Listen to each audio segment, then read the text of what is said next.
हरे कृष्ण।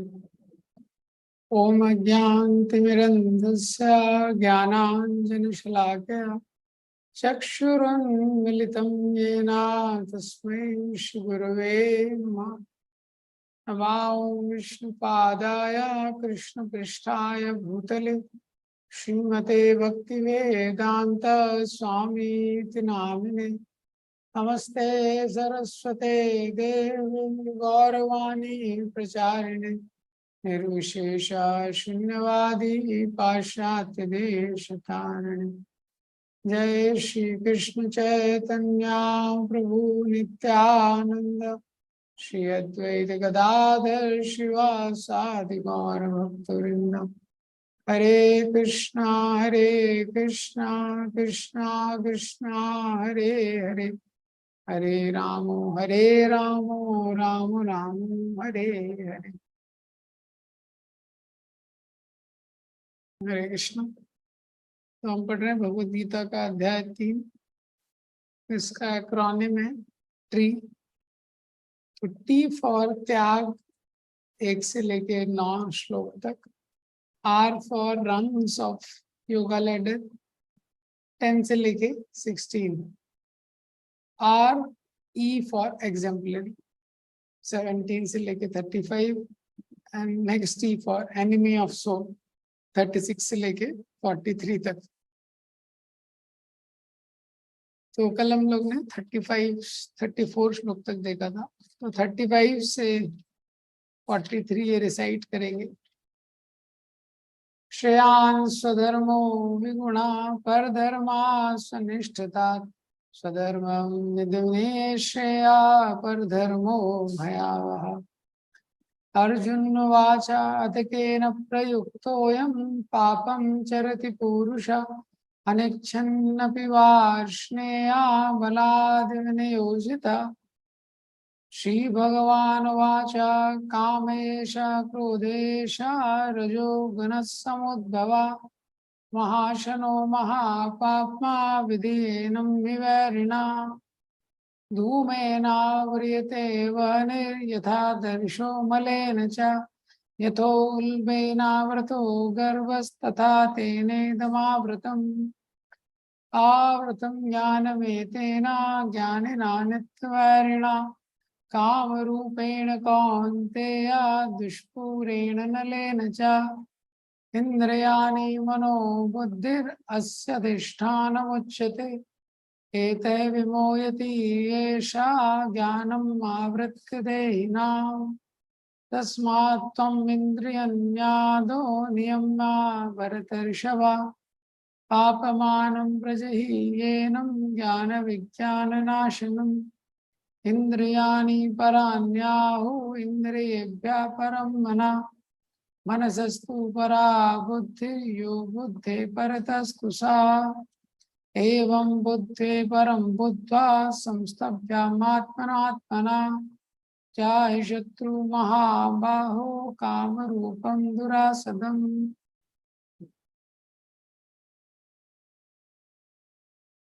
तो कल हमने 34 श्लोक तक देखा था। इसके आगे भगवान बताते हैं। तो 34 श्लोक में भगवान ने अर्जुन को बताया है कि राग और द्वेष के नियंत्रण में व्यक्ति को नहीं आना चाहिए। राग और द्वेष के। तो अर्जुन यहाँ पे प्रश्न करते हैं कि यदि कोई व्यक्ति राग और द्वेष के कारण अपने युद्ध के कर्तव्य का त्याग कर दे और जो दूसरों के लिए कर्तव्य दिए गए, जैसे ब्राह्मण के लिए दिया गया है अहिंसा, उस कर्तव्य का पालन करने लगे तो उसका क्या होगा। बलदेव विद्याभूषण इसमें लिखते हैं कि अर्जुन बोलते हैं कि आपने बोला है कि राग और द्वेष का त्याग करना है।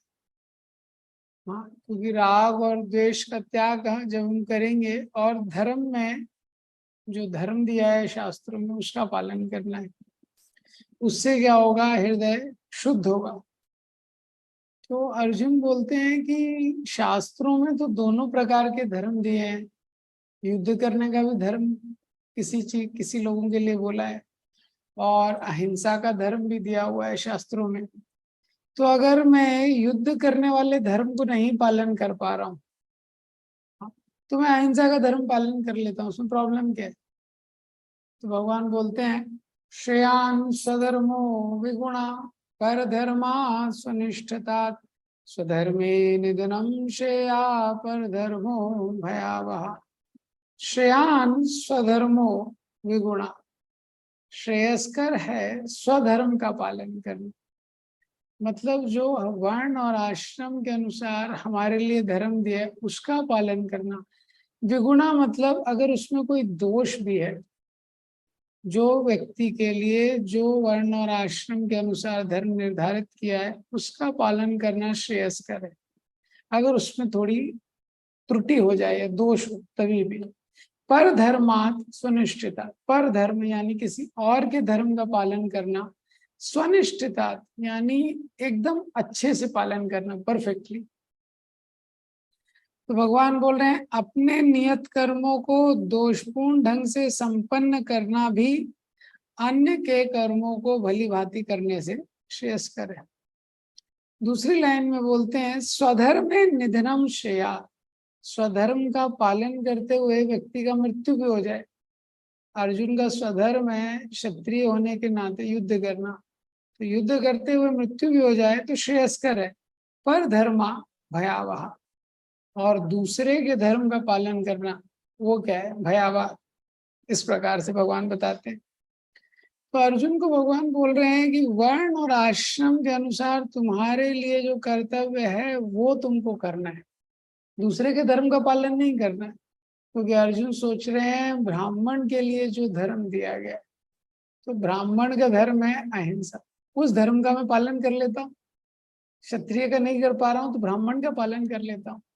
तो भगवान बोल रहे हैं हर व्यक्ति के लिए जो धर्म दिया गया है उसको वो धर्म करना है।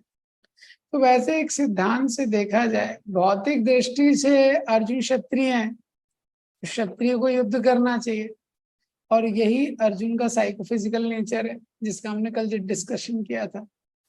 और आध्यात्मिक दृष्टि से भी देखा जाए तो अर्जुन को युद्ध करना चाहिए, क्योंकि कृष्ण की इच्छा है कि अर्जुन युद्ध करे। तो स्पिरिचुअली मटेरियली दोनों तरीके से अर्जुन के लिए युद्ध करना श्रेयस्कर है। भगवान यहाँ पे बोल रहे हैं किसी और को इमिटेट मत करो। तुम क्षत्रिय हो, ब्राह्मण के स्वभाव को इमिटेट मत करो, तुम अपने उसका पालन करो। तो जो ब्राह्मण है वो ब्राह्मण का धर्म पालन करे, जो क्षत्रिय है वो क्षत्रिय का धर्म पालन करे। ये तो दूसरे का धर्म पालन करना क्या बोला गया? ये भयावह है। तो अब यहाँ पे सिद्धांत क्या है, ये भागवतम में भी दिया गया है। जैसे मॉडर्न कल्चर में ऑलराउंडर का कॉन्सेप्ट है, मॉडर्न एजुकेशन है, इसमें हर व्यक्ति ऑलराउंडर बनना चाहता है। लेकिन जो वैदिक संस्कृति है उसमें ऑलराउंडर का कॉन्सेप्ट नहीं है। वैदिक संस्कृति में एवरीबडी गिव्स हिज बेस्ट, जो वो बेस्ट प्रदान कर सकता है वो करता है। और वर्णाश्रम का जो सिस्टम है वो भी किसी व्यक्ति के शोषण के लिए नहीं, वर्णाश्रम का सिस्टम भी इसलिए बनाया गया है जिससे हर व्यक्ति अपना बेस्ट दे सके। तो जो ब्राह्मण है वो नॉलेज दे रहा है, जो क्षत्रिय है वो प्रोटेक्शन दे रहा है, जो वैश्य है वो कमोडिटीज दे रहा है, और जो शूद्र है वो सेवा दे रहा है। ये दूसरे का पालन, दूसरे के उसका पालन नहीं करना चाहिए, दूसरे के धर्म का। तो दो स्टोरी इसके रिलेटेड बताई गई है। एक स्टोरी है कि एक बार एक व्यक्ति होता है, धोबी होता है। तो धोबी के पास एक कुत्ता भी होता है और एक डोंकी होता है, गधा भी होता है। वो धोबी उनका अच्छे से देखभाल नहीं करता है, लेकिन उनको खाने के लिए भी बहुत कुछ देता नहीं है ज्यादा, बहुत कठोर परिश्रम उनसे कराता है। तो वो धोबी के जो गधा और कुत्ता, डोंकी एंड डॉग, कठिन परिश्रम करते रहते हैं। बहुत समय निकल जाता है। एक दिन चोर धोबी के घर में आ जाते हैं। वो धोबी सो रहा होता है, तो जो कुत्ता होता है और जो गधा होता है वो देख लेते हैं कि ये इसके घर में तो चोर आ गया है। तो जो डोंकी होता है वो डॉग से बोलता है कि देखो भाई, ये तो हाँ चोर आ गए घर में, तो तुम जगा दो। हाँ, तुम भौंकोगे तो मालिक जाग जाएंगे। ये तो कुत्ता बोलता है, अरे मालिक तो हमको भूखा रखता है, अरे चोरों को चोरी करने दो, वही अच्छा है।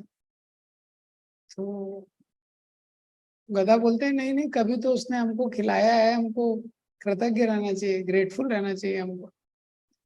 तो डोंकी बोलता है, मैं उठा दूंगा उसको। तो फिर डोंकी ही स्टार्टेड ब्रेइंग, और चोर भाग जाते हैं। लेकिन धोबी की स्लीप डिस्टर्ब हो जाती है, वो बहुत डिस्टर्ब हो जाती है उसकी स्लीप, और वो डोंकी को फिर छड़ी से उसकी पिटाई करता है। ये एक स्टोरी सुनाई जाती है। इसका भी सेम मॉरल दिया गया है कि जगाने का काम किसका है, डॉग का है, डोंकी का नहीं है। So one should do his own duty rather than imitating others duty. दूसरा स्टोरी है धोबी और डॉग का।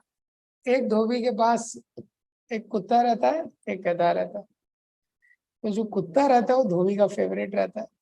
जब भी धोबी आता है, अपने काम से वापस आता है, तो वो कुत्ता जाता है और उसके पाँव को टच करता है, धोबी के उसके बॉडी को लिक करने लगता है। आपने देखा है जो डॉग्स को रखते हैं ये। तो उसको देख के जो गधा था वो बड़ा उसका द्वेष हो गया। तो गधे को लगा, ये तो कुत्ता है, ये फेवरेट होते जा रहा है।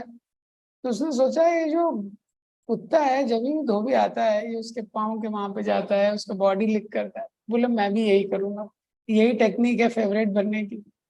तो अगले दिन जब धोबी आता है तो फिर कुत्ता चले जाता है, धो गधा चले जाता है, और वो गधा जाता है और धोबी के पाँव के वहां पे चले जाता है, फिर उसके ऊपर चढ़ने लगता है। तो वापस से उस धोबी को क्या है, बीट धोबी उसको बीटिंग देता है। एनीवेज, ये स्टोरी तो बताई है इसके रिएक्शन में कि हर व्यक्ति का स्ट्रेंथ अलग अलग है, उसका नेचर अलग है, हमको इमिटेट नहीं करना चाहिए।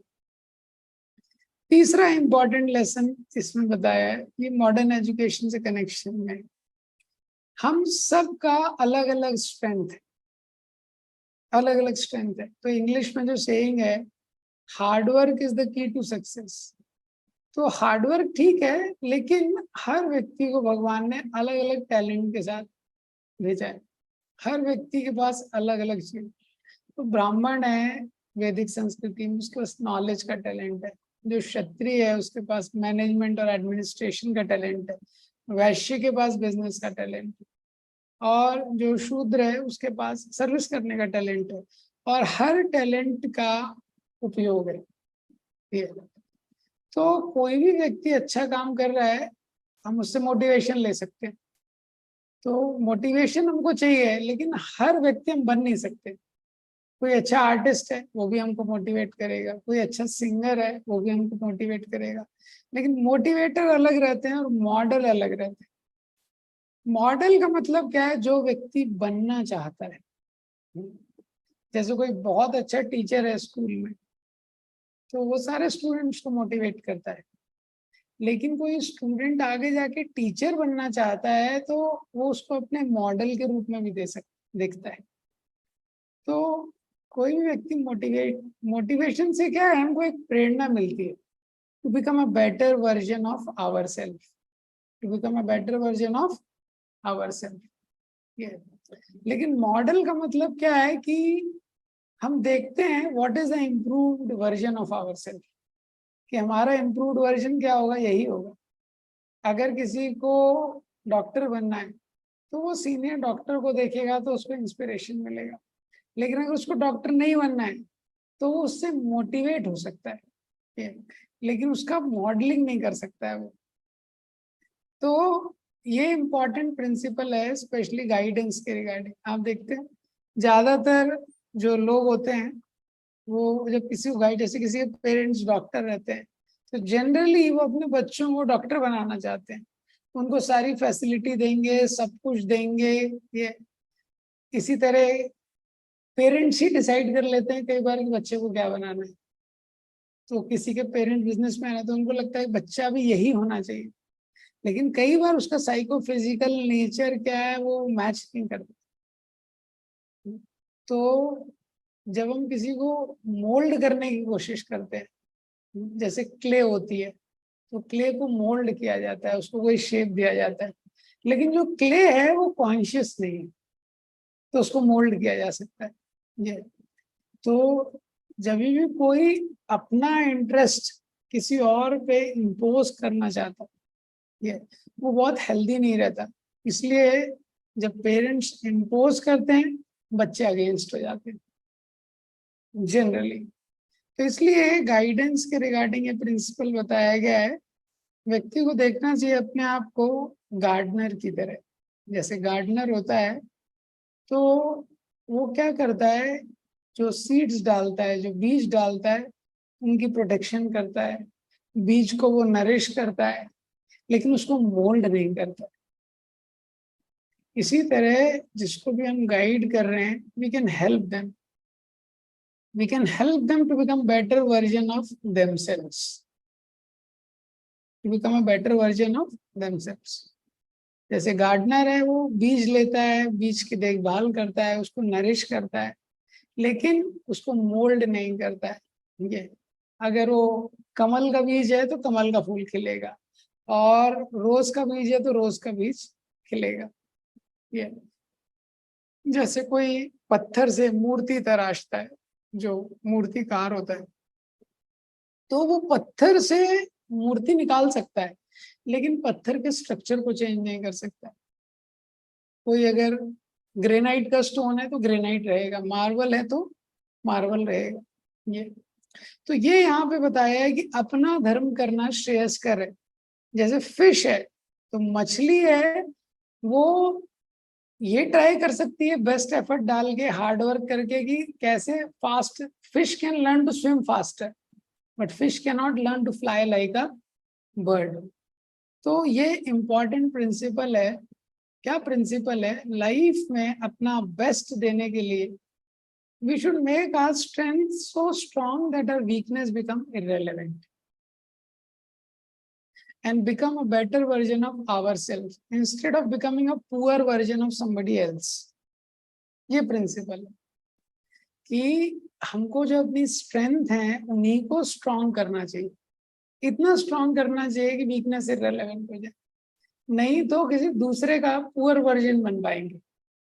अभी जैसे किसी में सिंगिंग का बहुत ज्यादा सेंस नहीं है, तो अगर म्यूजिक का सेंस नहीं है तो कितना भी म्यूजिक क्लासेस उसका लगा दीजिए, वो बहुत स्पेशल सिंगर नहीं बन सकता है। हाँ, at the most average level पे आ पाएगा वो। किसी को आर्ट का सेंस नहीं है, उसको कितना भी ड्राइंग का क्लासेस लगा दीजिए, तो हार्ड वर्क से व्यक्ति में इम्प्रूवमेंट होता है, उसमें कोई डाउट नहीं। लेकिन हार्ड वर्क से जीनियस क्रिएट नहीं होते। वो क्या है, एक इनबॉर्न टैलेंट कृष्णा सबके अंदर देते। सो इसीलिए जो व्यक्ति का स्वभाव है उसके अकॉर्डिंग काम करने से it becomes very good, like that. तो भगवान अर्जुन को बोल रहे हैं स्वधर्म करो। तो ये तो मैंने प्रैक्टिकल एप्लीकेशन बताया। अब इसमें प्रभुपाद जी लिखते हैं, भौतिक दृष्टि से नियत कर्म मनुष्य की मनोवैज्ञानिक दशा के अनुसार भौतिक प्रकृति के गुणों के अधीन आदिष्ट कर्म है। आध्यात्मिक गुरु द्वारा कृष्ण की दिव्य सेवा के लिए आदेशित होते हैं। तो दो तरह के कर्म बताए, एक तो भौतिक कर्म और एक आध्यात्मिक कर्म। भौतिक कर्म जो उसके साइकोफिजिकल नेचर के अकॉर्डिंग दिए गए, और जो ब्राह्मण क्षत्रिय वैश्य शूद्र के लिए। आध्यात्मिक कर्म जो गुरु उसको बोल रहे हैं। आध्यात्मिक तथा भौतिक कर्म, भौतिक स्तरों पर ये कर्म भिन्न भिन्न हो सकते हैं, किंतु कर्ता के लिए किसी प्रामाणिक निर्देशन के पालन का सिद्धांत उत्तम होगा। तो चाहे कर्म भौतिक हो चाहे आध्यात्मिक हो, व्यक्ति का लाइफ गाइडेड होना चाहिए। प्रिंसिपल क्या है? चाहे कर्म भौतिक हो चाहे आध्यात्मिक हो, व्यक्ति का लाइफ गाइडेड होना चाहिए, इंडिपेंडेंट नहीं होना चाहिए। ये तो ये एक्सप्लेन किया है। अब थोड़ा नीचे आके, किंतु जब मनुष्य प्रकृति के गुणों को लांघकर कृष्ण भावनामृत में पूर्णतः लीन हो जाता है, तो वह प्रामाणिक गुरु के निर्देशन में सब कुछ कर सकता है। भगवान बोल रहे हैं कि प्रभुपाद जी इसमें लिखते हैं, जब वो व्यक्ति फुली कृष्ण कॉन्शियस हो जाता है, तब ब्राह्मण क्षत्रिय का भी काम कर सकता है, क्षत्रिय वैश्य का भी कर सकता है, तब कुछ भी कर सकता है। लेकिन जब तक व्यक्ति तीन गुणों के अंदर है, तब तक ये प्रैक्टिकल नहीं होता। तब तक भौतिक रूप से उसको वो कर्म करना चाहिए, मटेरियली उसको क्या कर्म करना चाहिए, we should do where we are already strong. तो जो हमारे नेचर का स्ट्रेंथ है उसके अकॉर्डिंग जब हम अपना ऑक्यूपेशनल ड्यूटी करते हैं, अपना जॉब करते हैं या अपना बिजनेस करते हैं, तो वो आसान हो जाता है व्यक्ति के लिए, उसका नेचर वैसा है। और स्पिरिचुअल ड्यूटी में हमको स्पिरिचुअल मास्टर के इंस्ट्रक्शन का फॉलो करना चाहिए। और जब व्यक्ति पूरी तरह स्पिरिचुअल हो जाता है तो वो गुरु के निर्देशन में कुछ भी कर सकता है। अब इस तात्पर्य में प्रभुपाद जी ने 2 उदाहरण दिए, एक विश्वामित्र का, एक परशुराम का। विश्वामित्र पहले क्षत्रिय थे, वो ब्राह्मण हो गए, और परशुराम ब्राह्मण थे, वे क्षत्रिय बन गए। लेकिन प्रभुपाद जी ने लिखा है कि ये लोग बहुत हाई लेवल पे थे और अपने हाई लेवल की क्वालिटी के कारण इस तरह से लोग काम कर पाए। अब यहाँ पे प्रश्न अर्जुन करते हैं कि ये तो ठीक है, तो जो 34 श्लोक आपने बताया है कि राग और द्वेष के उसमें नहीं आना चाहिए, तो कोई भी व्यक्ति जब ये सुनेगा और उसको लगेगा कि ठीक है कि अब तो मैं डिटरमाइंड होके अपनी ड्यूटी करूंगा, ये अपने राग और द्वेष को नियंत्रण करके शास्त्रों के अनुसार मैं अपना कर्तव्य करूंगा।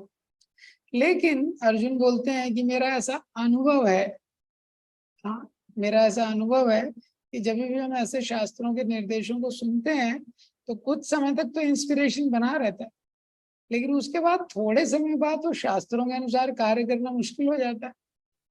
ये समझते हुए अर्जुन ये प्रश्न करते हैं। अर्जुन वाचा अथ केन प्रयुक्तोयम पापम चरति पुरुष। अथ केन प्रयुक्तोयम, किसके द्वारा प्रयुक्त होके, प्रेरित होके, पापम चरित पुरुषा, जो पुरुष है, जो व्यक्ति है, वो पाप में लगता है। अनिच्छन अपि वार्ष्णेया, ऐसा लगता है कि उसकी इच्छा नहीं है। हे वार्ष्णेय बलाद इव नियोजिता, ऐसा लगता है कि बल पूर्वक कोई फोर्स उसको नियोजित कर रही है। तो अर्जुन यहाँ पे बोलते हैं कि उस व्यक्ति को पता है, जिसको पता है क्या पाप है क्या पुण्य है, ये जानते हुए भी और पाप की इच्छा ना होते हुए भी, शास्त्रों में क्या दिया है, क्या करने योग्य है, क्या नहीं करने योग्य है, जानते हुए अनिच्छन अपि, ये जानते हुए पाप की इच्छा ना होते हुए भी किसके प्रभाव से, केन प्रयुक्तोयम, वो पाप में लग जाता है। बला देवा नियोजिता, ऐसा लगता है कि बल पूर्वक उसको कोई पाप में लगा रहा है। तो प्रयुक्तोयम, वो इंस्टिगेटर कौन है, वो इंस्टिगेटर कौन है?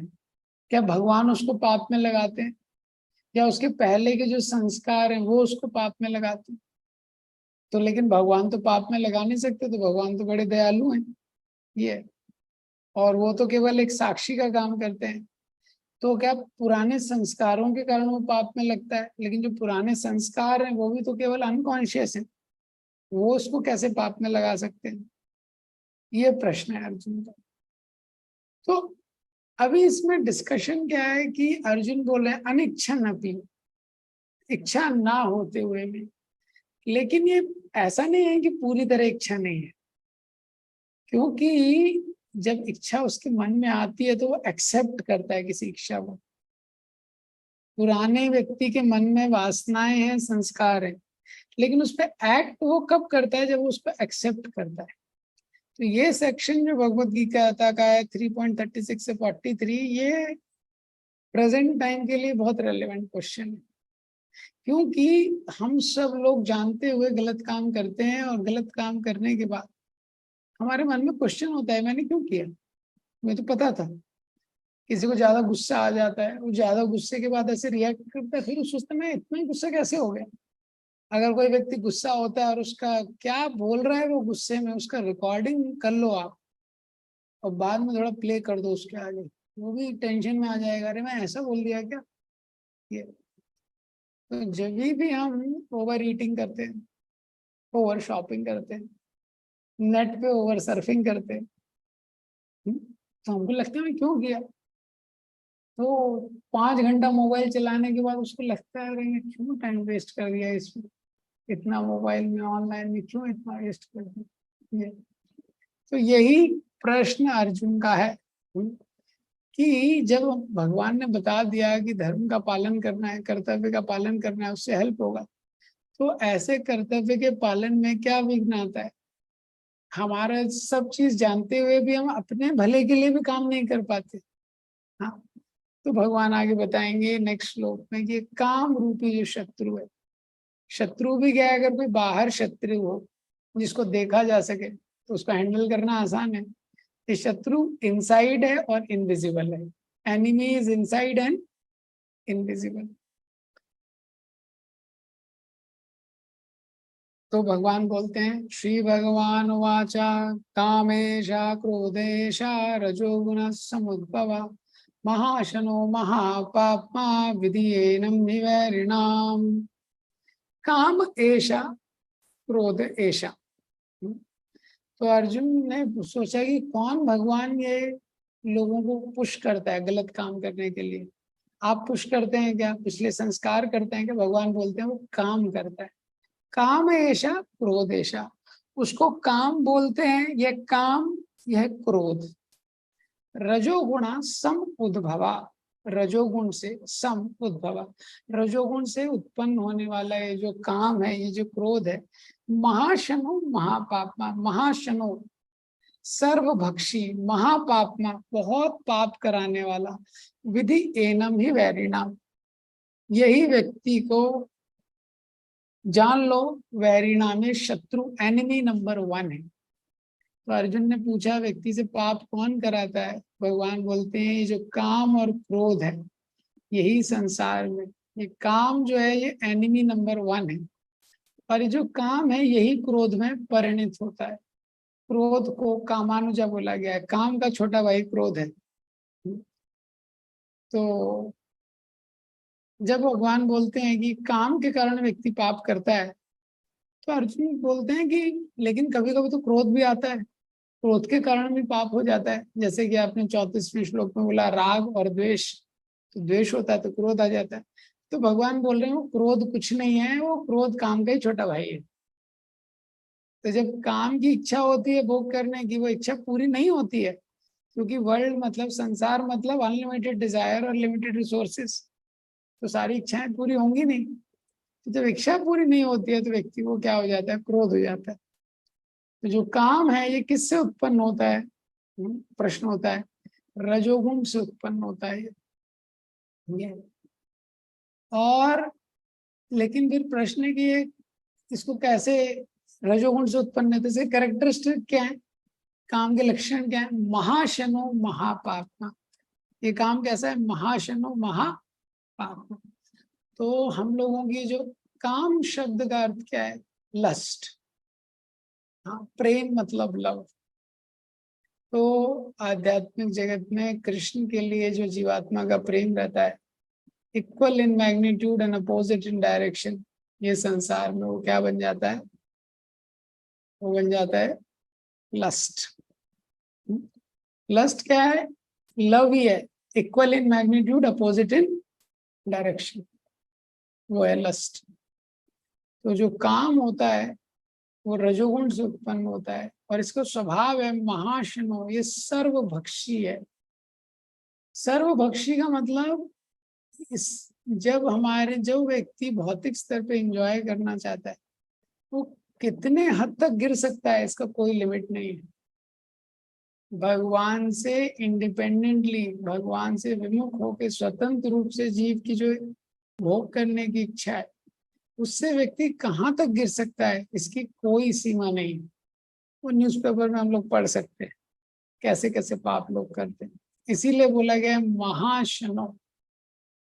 तो उदाहरण में बताते हैं, जैसे शेर होता है, शेर किसी को मारता है हड्डियां छोड़ देता है, हाँ? लेकिन अजगर रहता है, अजगर किसी को खाता है तो पता ही नहीं चलता है। महाशनो।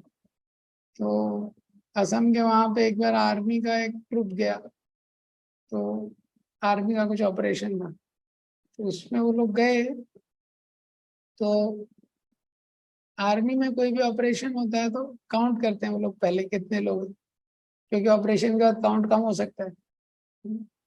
तो आर्मी का कुछ इवेंट ऑपरेशन था वहां पे, तो वो लोग गए, काउंट किया, फिर ऑपरेशन पूरा हो गया, नक्सलाइट्स वगैरह कुछ आए थे, कुछ अटैक था जो भी है, तो उसके बाद ऑपरेशन पूरा हो गया, उसके बाद काउंट किया तो एक व्यक्ति कम,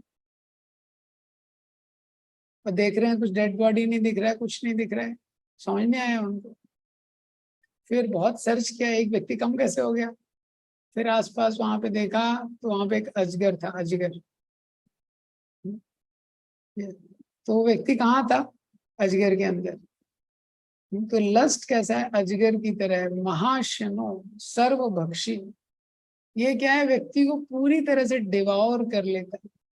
ये महापाप, महापाप मतलब व्यक्ति को लगता है कि नहीं मैं इतना नहीं होगा, इतना गलती नहीं होगा, इतना गलती नहीं होगा, लेकिन भोग करने की इच्छा में व्यक्ति क्या क्या गलती कर देता है, उसका कोई लिमिट नहीं,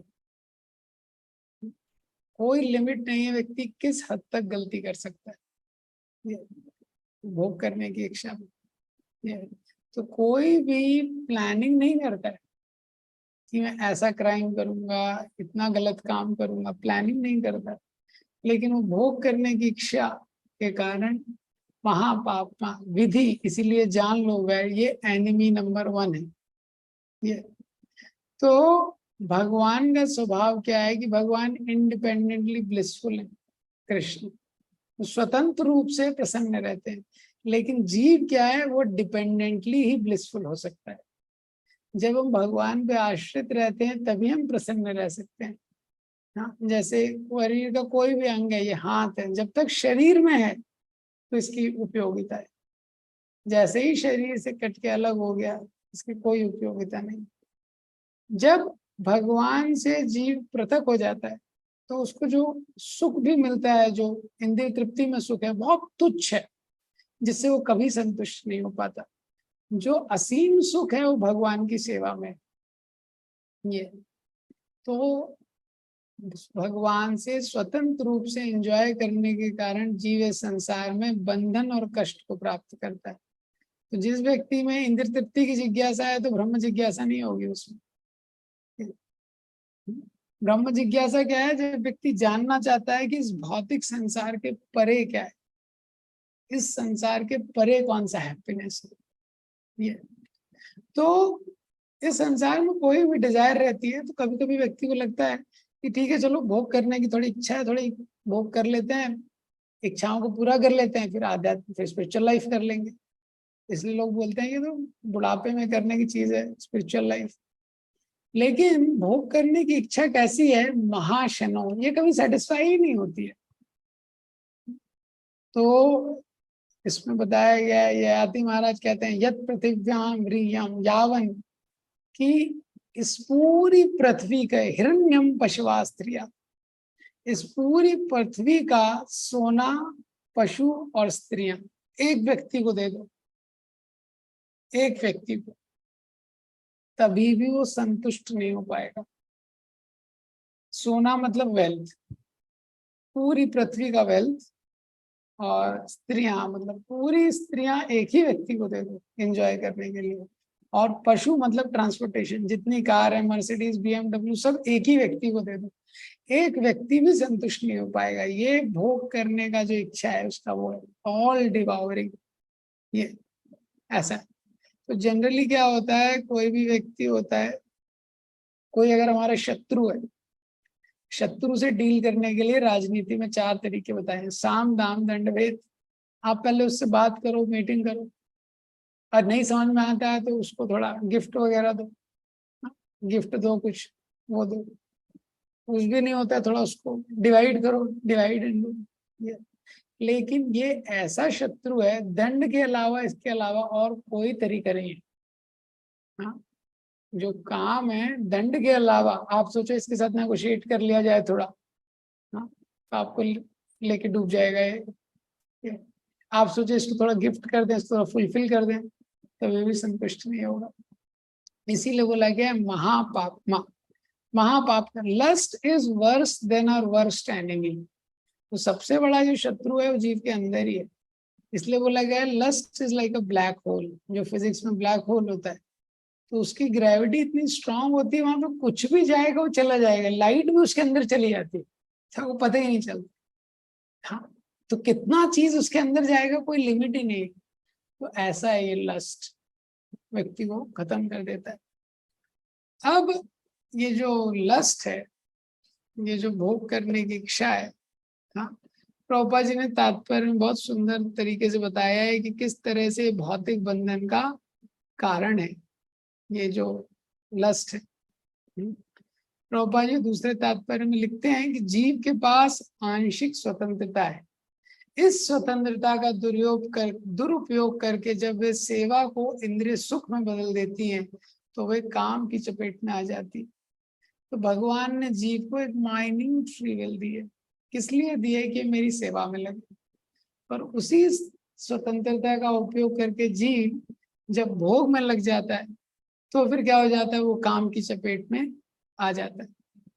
अब ये काम का जो लेयर्स है, काम के आवरण की 3 कोटियां, ये अगले श्लोक में बताए हैं।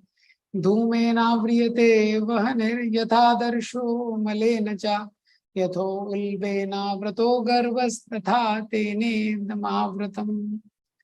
धूमेन आवृयते वह्निर्, जैसे जो आग है वो धुएं से कवर रहती है। यथा दर्शो मलेन च, जो दर्पण है मल यानी धूल से कवर रहता है। यथा उल्बेना आवृतो गर्भ, ये, और जो बच्चा है गर्भ के अंदर वो गर्भ से कवर रहता है। तथा तेने दमावृतम, इस प्रकार से ये लोग आवृत रहते हैं। तो यहाँ पे in order of increasing degree 3 degree of covering बताया। इंक्रीजिंग डिग्री ऑफ कवरिंग है। सबसे कम कवरिंग क्या है? फायर स्मोक से, जो आग है वो धुएं से कवर रहती है। ये सबसे, ये कवरिंग का नेचर कैसा है? ये थिन है, पतली है और पेनिट्रेबल है। दूसरी कवरिंग बताइए, डस्ट, मिरर जो है वो डस्ट से कवर रहता है। ये कवरिंग है, ये थिक है और डिफिकल्ट टू पेनिट्रेट, इसको पेनिट्रेट करना आसान नहीं है। और जो चाइल्ड है वो वूम से कवर रहता है। ये जो कवरिंग है ये सुपर थिक है और ये बहुत मुश्किल है इसको पेनिट्रेट करना। प्रभुपाद जी ने तात्पर्य में बताया है, आग धुएं से कवर है, ये तुलना किया गया है मनुष्य से। मनुष्यों की जो चेतना है वो कैसी है? जैसे आग है वो धुएं से कवर।